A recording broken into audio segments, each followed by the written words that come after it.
Third chapter है, इसी का ही पढ़ेंगे। अभी इकोनॉमिक्स का नहीं पढ़ते। इकोनॉमिक्स में क्या है ना, डायग्राम्स वगैरह है तो मेरे को समझाना पड़ेगा वो, है ना, और उस टाइम पर ही पढ़ेंगे। अभी तो ये कर लेते हैं।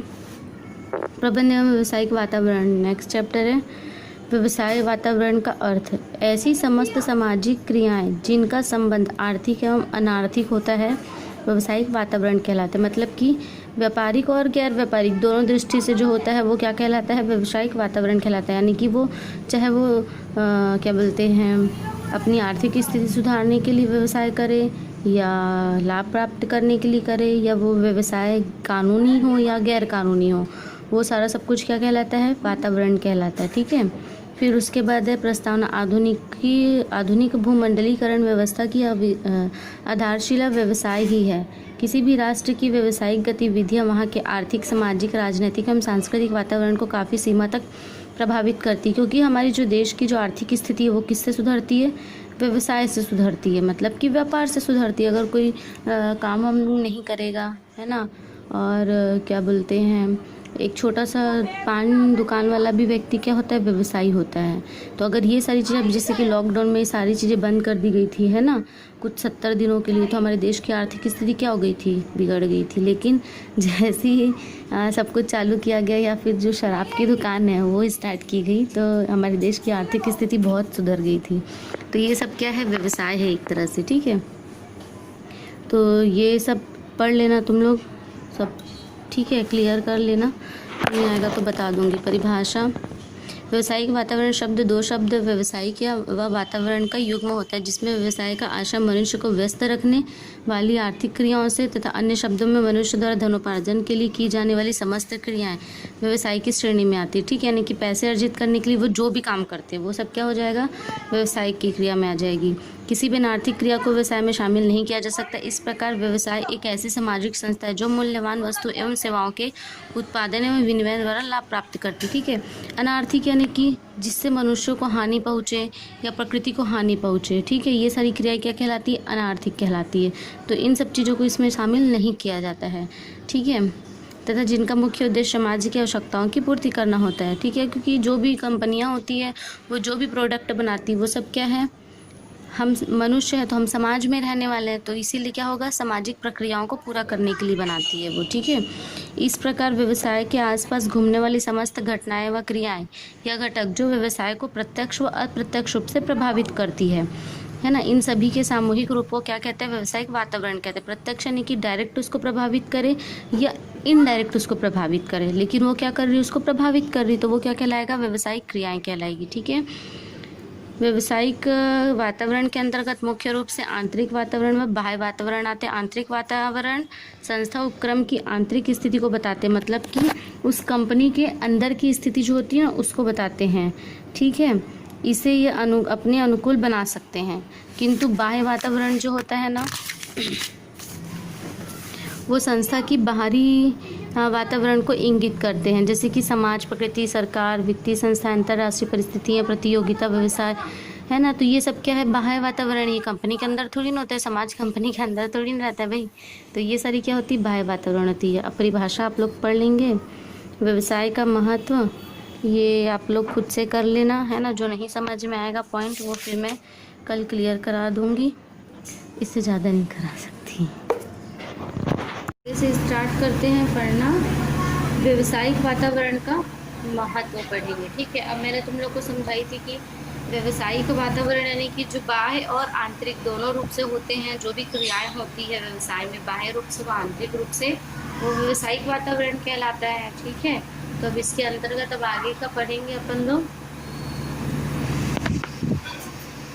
विगत कुछ दशकों से पर्यावरण या वातावरण पर कुछ अधिक ही ध्यान दिया जा रहा है, क्योंकि मनुष्य या व्यवस्था व वातावरण का गुलाम है। ठीक है। क्योंकि जो हम जो है वो क्या है, वातावरण या हम मनुष्य को सांस जो लेते हैं, सांस लेने की जो क्रियाएं हैं या जो हम सांस लेते हैं, तो जो ऑक्सीजन है वो हमको कहाँ से मिलता है, वातावरण से मिलते हैं हमारे। और जो हम सांस छोड़ते हैं तो सांस के रूप में क्या छोड़ते हैं, कार्बन डाइऑक्साइड। तो ये कहाँ जाकर के मिलता है, वातावरण में जाके मिलता है। तो हम इसके क्या है, गुलाम है, और ये हमारा मालिक है। ठीक है। फिर उसके बाद और उसी के अनुरूप हो जाना या रहना एक आवश्यकता है। पर्यावरण के कारण ही पश्चिमी भारत में सूती वस्त्र तथा असम में चाय बागान व कश्मीर में फल बागान विकसित हुआ है। ठीक है, अब भाई वहाँ की मिट्टी, उस हर जगह की आर्द्रता, हर जगह का जो वातावरण है वो अलग होता है। ठीक है, कहीं पर गर्माहट ज़्यादा होती है तो कहीं पे ठंडी बहुत ज़्यादा रहती है, कहीं पे बरसात ज़्यादा होती है। तो ये सब क्या है, वातावरण है। ठीक है, तो उस हिसाब से उस जगह पर जो चीज़ जिस जगह के लिए बनी होती है वहाँ पर उस चीज़ की खेती बहुत ज़्यादा होती है ना। जैसे कि पश्चिमी भारत में सूती वस्त्र, तो पश्चिमी भारत में सूती वस्त्र इसलिए क्योंकि वहाँ पर क्या है, जो सूत जो होता है, ठीक है, वो सूत का जो कपड़ा जो रहता है, वो सूत का जो धागा वो हमको एक पेड़ से प्राप्त होता है। ठीक है, फिर उसी तरह से जो ऊनी वस्त्र वगैरह जो होते हैं ये सब हमको कहाँ से मिलते हैं, ठंडी वाले इलाके से मिलते हैं, क्योंकि वहाँ पर भेड़ बकरियाँ ज़्यादा होती है तो उनसे ऊन बनाया जाता है, या वहाँ पर ऊन की भी पैदावार ज़्यादा होती है क्योंकि वो ठंडा एरिया है। ठीक है, फिर चाय का बागान कश्मीर में फलों के विकसित हुआ। तो ये सब चीज़ें क्या हैं, जहाँ पर जिस तरह की देश वातावरण रहता है उस हिसाब से उस वस्तु का खेती किया जाता है। ठीक है, जापान की सफलता का सबसे बड़ा कारण यह है कि उन्होंने अपने वातावरण यानी कि प्रकृति के अनुरूप कहाँ चला गया, प्रकृति के अनुरूप कार्य करना प्रारंभ कर दिए। स्विट्जरलैंड एक छोटा सा जैसे, किंतु उन्होंने प्रकृति व वातावरण के अनुकूल उद्योग धंधे प्रारंभ कर अपने आप को विकसित कर लिया। ठीक है, अब जापान हमारे से रियल में बहुत आगे है ना। ऐसा नहीं है कि सिर्फ चीन हमारे से आगे है, जो जापान है ना वो भी हमारे से क्या है, बहुत ज़्यादा आगे है। चीन से भी ज़्यादा विकसित देश है जापान। क्यों? क्योंकि वो अपने वातावरण के ही अनुरूप काम करता है ना। वातावरण से रिलेटेड ही चीज़ों को उत्पन्न करता है, जो कुछ भी है वो प्राकृतिक रूप से करता है, अप्राकृतिक रूप से कुछ नहीं करता। स्विट्ज़रलैंड रियल में बहुत छोटा सा देश है, लेकिन वो भी क्या है, प्राकृतिक रूप से बहुत ही ज़्यादा संपन्न है। अतः स्पष्ट है कि वातावरण किसी देश के विकसित होने में महत्वपूर्ण स्थान रखता है। अब इसमें फर्स्ट दिया गया है इसके महत्व में व्यवसाय का निर्धारण। मैं ये टॉपिक नहीं पढ़ाई हूँ। व्यवसाय का निर्धारण, तो व्यवसाय का निर्धारण यानी कि किसी भी व्यवसाय को स्टार्ट करने से पहले हमको वो निर्धारित करना पड़ता है कि क्या करना है, कैसे करना है, या कौन सा बिजनेस इस जगह पर चलेगा, है ना। ऐसा तो नहीं है कि हम कहीं पे भी जा कर के हमने एक तंबू गाड़ दिया, वहाँ पर दुकान लगा दी, बोलो आओ ले जाओ, ऐसा थोड़ी होता है भाई। ठीक है, इसके लिए हमको क्या करना पड़ता है, उस बाज़ार को, उस जगह को निर्धारित, वो हर एक चीज़ देखनी पड़ती है कि वहाँ पर क्या चीज़ अवेलेबल है, क्या नहीं है। तो ये सारी चीज़ें किसके अंतर्गत आ जाएगी, इसके अंतर्गत आ जाएगी। फिर उसके बाद है परिवर्तनों का ज्ञान। व्यवसाय में सदैव परिवर्तन होते रहते हैं, अर्थात वातावरण सदैव परिवर्तनशील होता है। अब ऐसा नहीं कि एक ही तरह का मौसम चलेगा, ठीक है, अलग अलग तरह के वेदर्स आते हैं, है ना, बहुत तरह के होते हैं।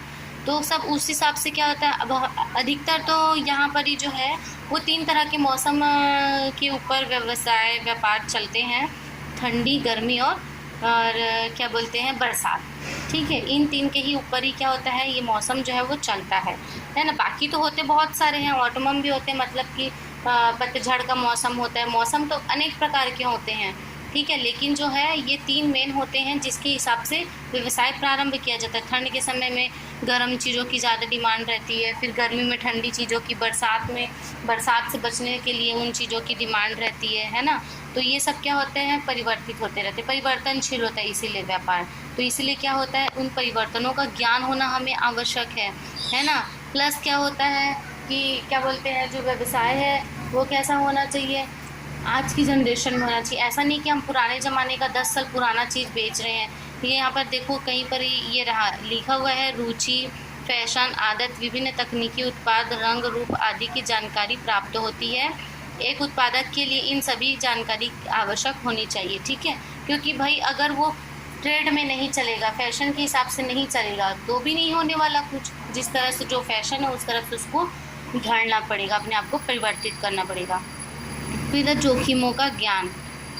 व्यवसाय व जोखिम दोनों एक ही सिक्के के 2 पहलू है। दोनों का साथ साथ रहना स्वाभाविक है, किंतु अधिक जोखिम में खतरा भी बढ़ जाता है। व्यावसायिक वातावरण से जोखिम का आकार, स्वभाव व मात्रा ज्ञात की जा सकती है। अतः व्यावसायिक वातावरण से जोखिम की जानकारी प्राप्त करना आसान होता है, ठीक है।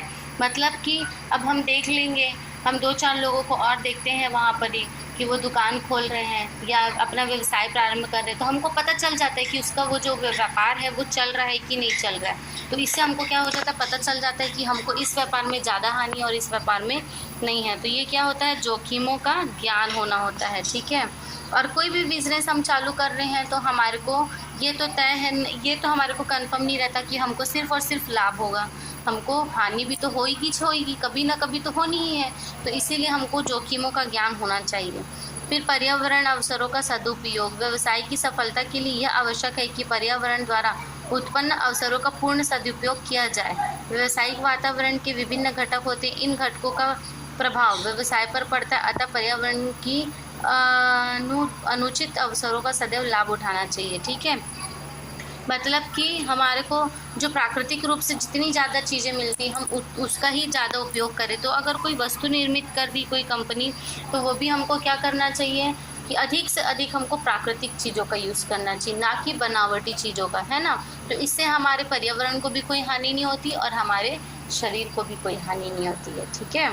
फिर योजनाओं एवं उद्देश्यों का मूल्यांकन। भारत के व्यावसायिक क्षेत्र में